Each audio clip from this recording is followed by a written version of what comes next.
Welcome to Darkhon. Only 60 miles south of the Russian border, this icy Soviet town is a growing hub for northern Mongolia. I am here for 3 weeks volunteering at a local English school. While I'm here, I'll experience the food, celebrations, culture, and scenery this unique and isolated city has to offer, all while struggling to capture the attention of 25 Mongolian children.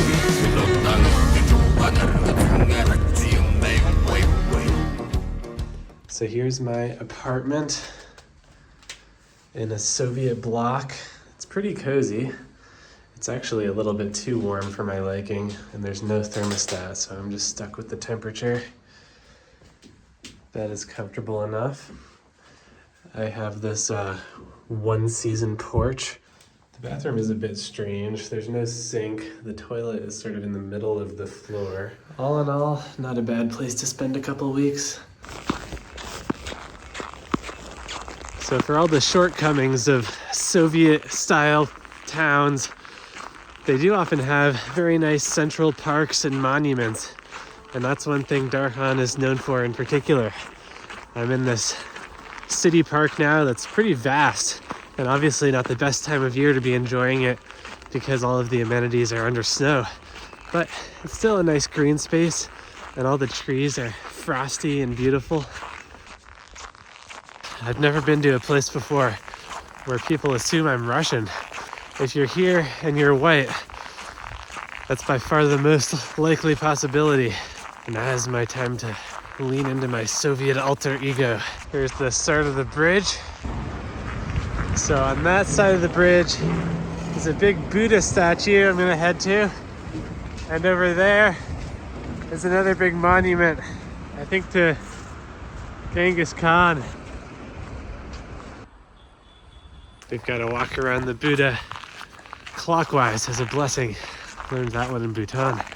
Even though Buddhism is the predominant religion in Mongolia, I've been told that the Mormon church actually has a decent presence in Darkhan, and that the only other Americans in this town right now are the Mormon missionaries. It's a classic tale.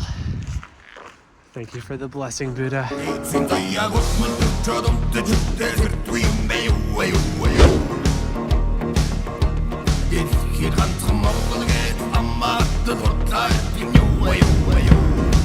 My hosts at the school just got me this cake for New Year's. I don't know what I'm gonna do with all this, but it's very nice of them.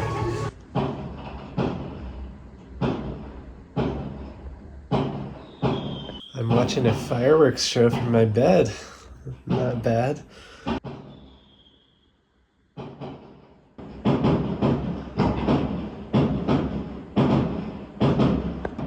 They've been going off for like 4 hours straight. It's 11:15 now. I think in a little bit I'm gonna go out and see the festivities as we near midnight. But I know I only have about 15 minutes of standing outside before I freeze to death, so I have to pace myself. All right, it's 11:40. I'm about to go outside and see what's going on.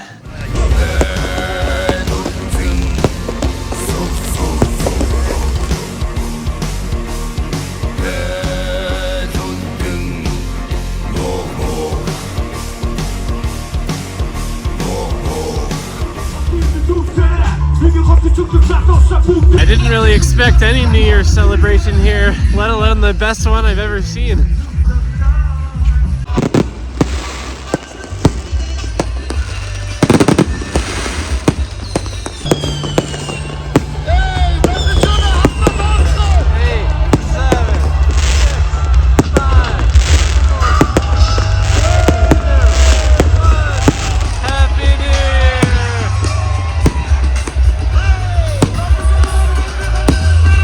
I think I've heard more fireworks in this one night than the rest of my life combined.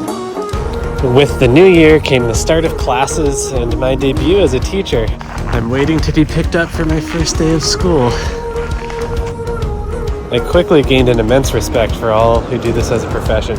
Each class left me drained enough to yearn for another week-long break. Well, that was exhausting. The wide spectrum of ability among my students made it a challenge to keep everyone engaged. Worksheets seemed too boring, but games proved difficult to manage. There was definitely one girl who hated me by the end of it because I neglected to give her every single turn in Pictionary. Competition could often be more divisive than motivating, and some students were looking for any excuse to, as they say, crash out. It turns out every kid wants to win, but they also don't like it when everyone wins together. Out of class, lesson planning and grading kept me busy. Well, I now understand how tedious grading is, and I'm also afraid I may have overshot the abilities of these students a bit in the first week. Okay, I just finished the second class's exams, and yeah, I definitely need to let up on these poor students. Scores ranged from the sort of upper single digits to as high as 74, 75. One day, I got an exciting message from my host, Mogi. She was going to take me to visit a semi-nomadic family living on the outskirts of Darkhon. So this is what you call the slums? Yeah, it's not really slum, like poorer people, but with the little yurts there. Okay. Yeah, I have seen some of the gurs. It's really nice and warm. The yurt is made out of, what you call it? Wool and cashmere. So it's better insulated than a house? I guess so, yeah.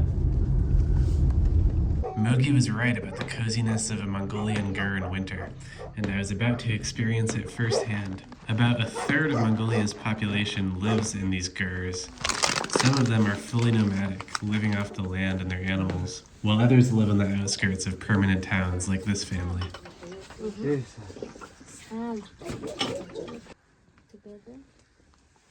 So this is Mongolian milk tea? Yeah, Mongolian milk tea. What is it made from cow's milk? Yeah, cow's milk and it's salty. Oh, salty. Yeah. I like it. It's very warming. So these are Mongolian pancakes made with horse meat. Yeah. I think my first time trying horse meat. That's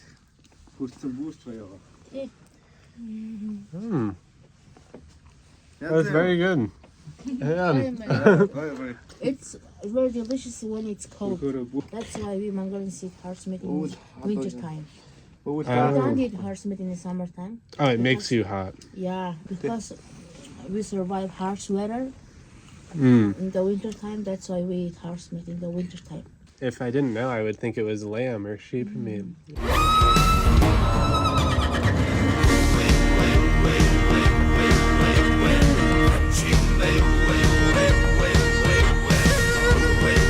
This is my first time riding a horse.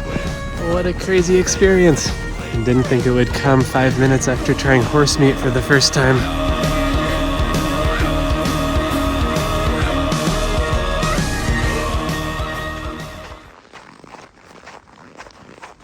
Well, I've just decided to walk out of the town and see how far I get before the cold takes over.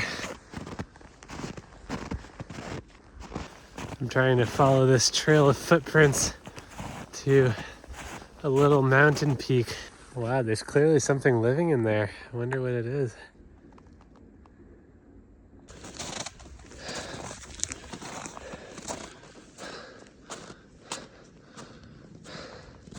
Oh, this is tough going, but I'm almost there. I did it. Behold, Darkhan. I have to admit, I wasn't sure when I first got here, but I ended up having a really great time in Darkhon. Despite the frigid temperatures and austere architecture, I actually found it to be a very cozy place. I didn't even have time to mention all the delicious food I had during my time here. And while I won't be signing up for any full-time teaching roles anytime soon, I do hope to be back in Mongolia one day to experience its true wilderness beyond the bounds of what the winter season would allow. I wrote, draw me a picture, which I think some of them misinterpreted as just draw a picture of me. So I got this lovely batch of actually really impressive drawings. I feel like they really captured my likeness to a T. I mean, maybe this one's a bit idealized. I wish I looked like that. This guy looks badass. QRSTUVW